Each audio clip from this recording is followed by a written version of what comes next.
श्री कृष्ण जी कहते हैं, जो मन को जीत लेता है वह संसार को जीत लेता है।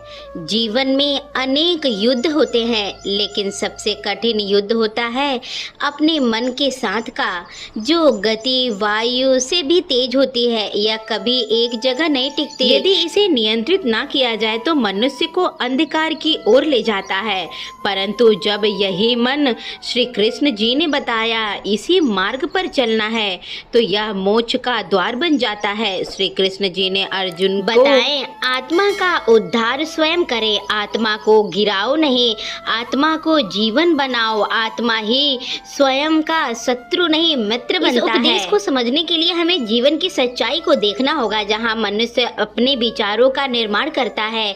मन ही वह तेज भावनाएं, कर्म और संबंधों का वृक्ष होता है।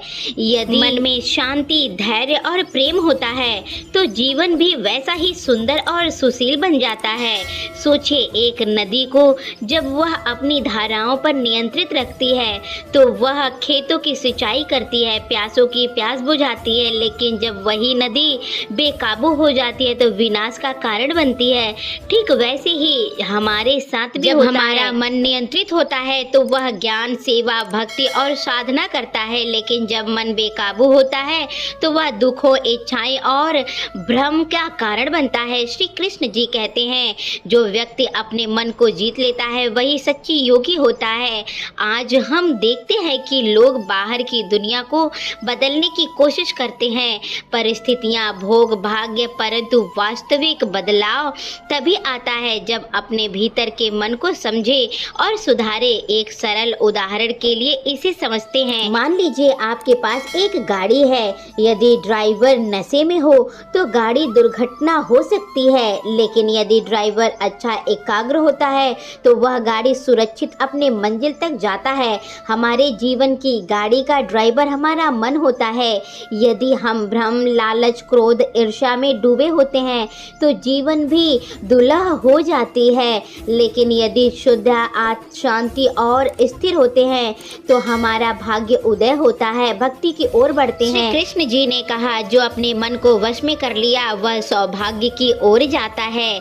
जहाँ दो महत्वपूर्ण बातें होती हैं, अभ्यास और प्रैक्टिस और वैराग्य। जब हम हर दिन आत्मचिंतन करते हैं तब हमारा जीवन अच्छा होता है, स्मरण करता है हमारा मन, तो धीरे धीरे हम स्थिर होने लगते हैं और अभ्यास और सीखने की ओर बढ़ते हैं।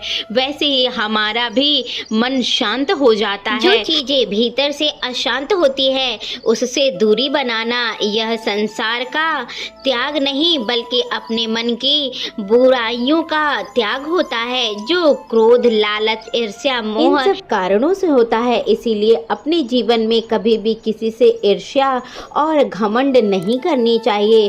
तो दोस्तों, आशा करते हैं कि आपको ये वीडियो अच्छा लगा होगा।